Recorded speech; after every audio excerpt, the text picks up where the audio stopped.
Going to town. After the sugar snow had gone, spring came. Birds sang in the leafing hazel bushes along the crooked rail fence. The grass grew green again, and the woods were full of wild flowers. Buttercups and violets, thimble flowers, and tiny starry grass flowers were everywhere. As soon as the days were warm, Laura and Mary begged to be allowed to run barefoot. At first, they might only run out around the woodpile and back, in their bare feet. Next day, they could run farther, and soon their shoes were oiled and put away, and they ran barefoot all day long. Every night they had to wash their feet before they went to bed. Under the hems of their skirts, their ankles and their feet were as brown as their faces. They had playhouses under the two big oak trees in the front of the house. Mary's playhouse was under Mary's tree, and Laura's playhouse was under Laura's tree. The soft grass made a green carpet for them. The green leaves were the roofs, and through them they could see bits of the blue sky. Pa made a swing of tough bark and hung it to a large low branch of Laura's tree. It was her swing because it was in her tree, but she had to be unselfish and let Mary swing in it whenever she wanted to. Mary had a cracked saucer to play with, and Laura had a beautiful cup with only one big piece broken out of it. Charlotte and Nettie and the two little wooden men Pa had made lived in the playhouse with them. Every day they made fresh leaf hats for Charlotte and Nettie, and they made little leaf cups and saucers to set on their table. The table was nice, smooth rock. Suki and Rosie, the cows, were turned loose in the woods now to eat the wild grass and the juicy new leaves. There were 2 little calves in the barnyards, and 7 little pigs, with the mother hog in the pig pen. In the clearing he had made last year, Pa was plowing around the stumps and putting in his crops. One night he came in from work and said to Laura, "What do you think I saw today?" She couldn't guess. "Well," Pa said, "when I was working in the clearing this morning, I looked up, and there at the edge of the woods stood a deer. She was a doe, a mother deer, and you'll never guess what was with her." "A baby deer," Laura and Mary guessed together, clasping their hands. "Yes," Pa said, "her fawn was with her. It was a pretty little thing, the softest fawn color with big dark eyes. It had the tiniest feet, not much bigger than my thumb, and it had slender little legs and the softest muzzle. It stood there and looked at me with its large soft eyes, wondering what I was. It was not afraid at all." "You wouldn't shoot a little baby deer, would you, Pa?" Laura said. "No, never," he answered. "Nor its ma, nor its pa. No more hunting now, till all the little wild animals have grown up. We'll just have to do without fresh meat till fall." Pa said that as soon as he had the crops in, they would all go to town. Laura and Mary could go too. They were old enough now. They were very much excited, and the next day they tried to play going to town. They could not do it very well, because they were not quite sure what a town was like. They knew that there was a store in town, but they had never seen a store. Nearly every day after that, Charlotte and Nettie would ask if they could go to town, but Laura and Mary always said, "No, dear, you can't go this year. Perhaps next year, if you're good, then you can go." Then one night Pa said, "We'll go to town tomorrow." That night, though it was the middle of the week, Ma bathed Laura and Mary all over, and she put up their hair. She divided their long hair into wisps, combed each wisp with a wet comb, and wound it up tightly on a bit of rag.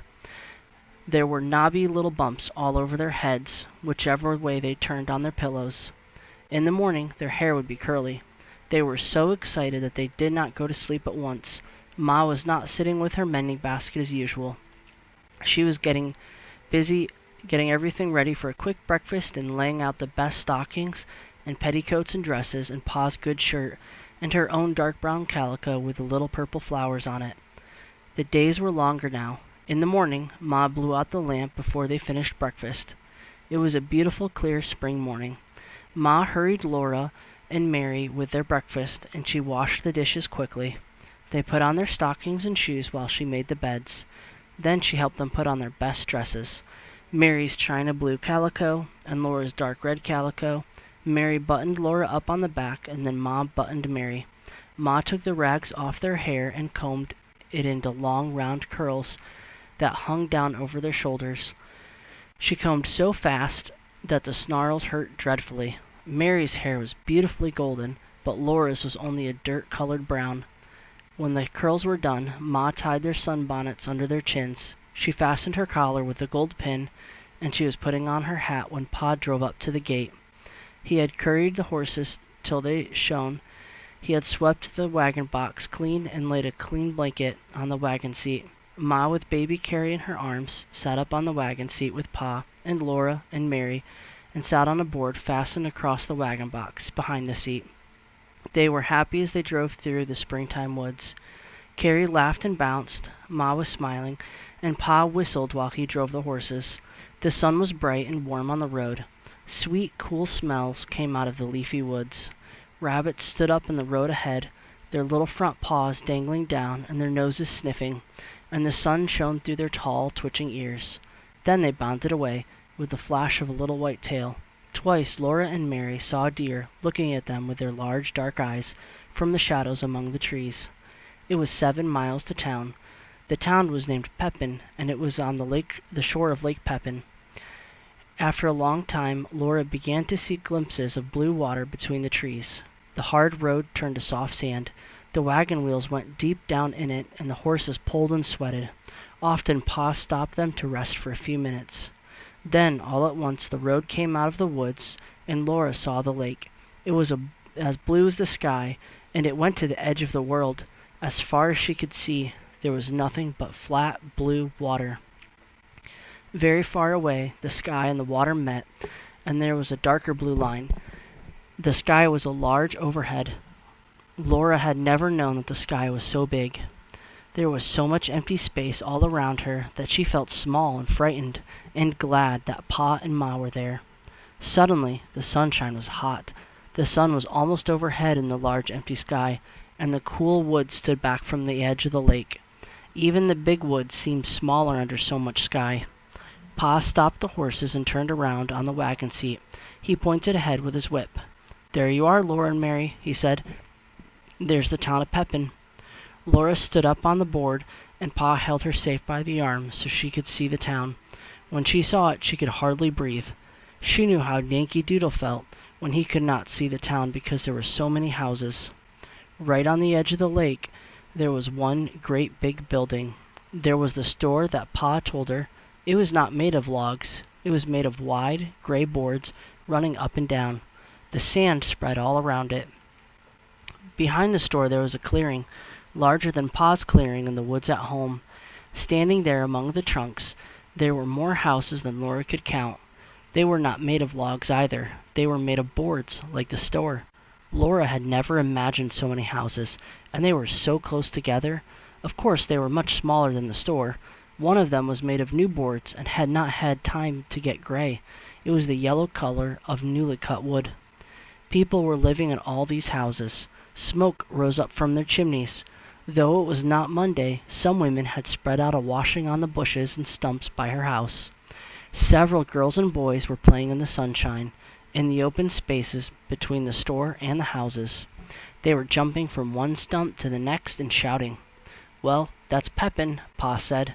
Laura just nodded her head. She looked and could not say a word. After a while she sat down again, and the horses went on.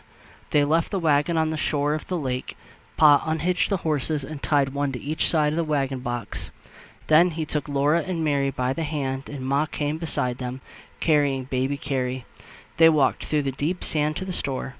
The warm sand came in over the tops of Laura's shoes. There was a wide platform in front of the store, and at one end of it steps went up out of the sand. Laura's heart was beating so fast that she could hardly climb the steps. She was trembling all over. This was the store to which Pa came to trade his furs.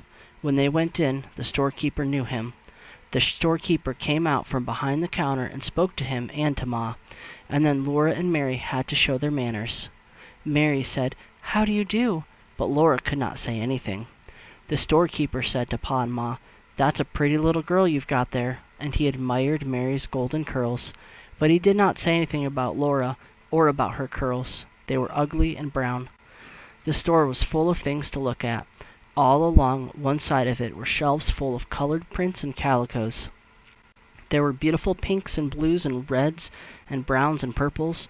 On the floor along the sides of the plank counters There were kegs of nails and kegs of round gray shot, and there were big wooden pails full of candy. There were sacks of salt and sacks of store sugar.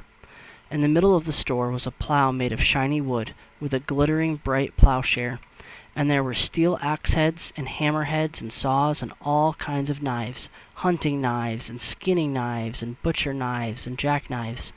There were big boots and little boots, big shoes and little shoes. Laura could have looked for weeks and not seen all the things that were in that store. She had not known that there were so many things in the world. Pa and Ma traded for a long time. The storekeeper took down bolts and bolts of beautiful calicoes and spread them out for Ma to finger and look at the price. Laura and Mary looked, but must not touch. Every new color and pattern was prettier than the last, and there were so many of them. Laura did not know how Ma could ever choose. Ma chose 2 patterns of calico to make shirts for Pa, and a piece of brown denim to make him a jumper. Then she got some white cloth to make sheets and underwear. Pa got enough calico to make Ma a new apron. Ma said, "Oh no, Charles, I don't really need it." But Pa laughed and said she must pick it out, or he would get her the turkey red piece with a big yellow pattern.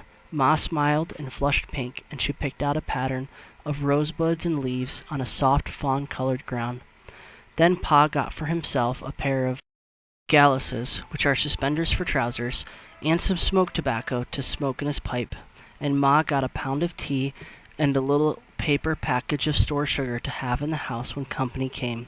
It was pale brown sugar, not dark brown like the maple sugar Ma used for every day. When all the trading was done, the storekeeper gave Mary and Laura each a piece of candy. They were so astonished and so pleased that they just stood looking at their candies. Then Mary remembered and said, "Thank you." Laura could not speak. Everybody was waiting, and she could not make a sound. Ma had to ask her, "What do you say, Laura?" Then Laura opened her mouth and gulped and whispered, "Thank you." After that, they went out of the store. Both pieces of candy were white and flat and thin and heart-shaped. There was printing on them in red letters. Ma read it for them. Mary said, "Roses are red, violets are blue. Sugar is sweet, and so are you." Laura's said only, "Sweets to the sweet." The pieces of candy were exactly the same size. Laura's printing was larger than Mary's. They all went back through the sand to the wagon on the lake shore. Pa fed the horses on the bottom of the wagon box, some oats he had brought for their dinner. Ma opened the picnic box. They all sat on the warm sand near the wagon and ate bread and butter and cheese, hard-boiled eggs and cookies. The waves of Lake Pepin curled up on the shore at their feet and slid back with the smallest hissing sound. After dinner, Pa went back to the store to talk a while with the other men. Ma sat holding Carrie quietly until she went to sleep, but Laura and Mary ran along the lake shore, picking up pretty pebbles that had been rolled back and forth by the waves until they were polished smooth. There were no pebbles like that in the big woods. When she found a pretty one, Laura put it in her pocket, and there were so many, each prettier than the last, that she filled her pocket full. Then Pa called, and they ran back to the wagon, for the horses were hitched up and it was time to go home. Laura was so happy when she ran through the sand to Pa with all those beautiful pebbles in her pocket, but when Pa picked her up and tossed her in the wagon, a dreadful thing happened. The heavy pebbles tore her pocket right out of her dress. The pocket fell and the pebbles rolled all over the bottom of the wagon. Laura cried because she had torn her best dress. Ma gave Carrie to Pa and came quickly to look at the torn place. Then she said it was all right. "Stop crying, Laura," she said. "I can fix it." She showed Laura that her dress was not torn at all, nor the pocket. The pocket was a little bag sewed into the seam of the dress skirt and hanging under it. Only the seams had ripped, and Ma could sew the pocket in again, as good as new. "Pick up the pretty pebbles, Laura," Ma said, "and another time don't be so greedy." So Laura gathered up the pebbles, put them in the pocket, and carried the pocket in her lap. She did not mind very much when Pa laughed at her for being such a greedy little girl that she took more than she could carry away. Nothing like that ever happened to Mary. Mary was a good little girl who always kept her dress clean and neat and minded her manners. Mary had lovely golden curls, and her candy heart had a poem in it. Mary looked very good and sweet, unrumpled and clean, sitting on the board beside Laura. Laura did not think it was fair. But it had been a wonderful day, the most wonderful day in her whole life. She thought about the beautiful lake and the town she had seen, and the big store full of so many things. She held the pebbles carefully in her lap, and her candy heart wrapped carefully in her handkerchief, until she got home and could put it away to keep always. It was too pretty to eat. The wagon jolted along the homeward road through the big woods. The sun set and the woods grew darker, but before the last of the twilight was gone, the moon rose, and they were safe because Pa had his gun. The soft moonlight came through the treetops and made patches of light and shade on the road ahead. The horses' hoofs made a cheerful clippity-clop. Laura and Mary did not say anything because they were very tired, and Ma sat silently holding baby Carrie, sleeping in her arms. But Pa sang softly, "Mid pleasures and palaces, though we may roam, be it ever so humble, there's no place like home."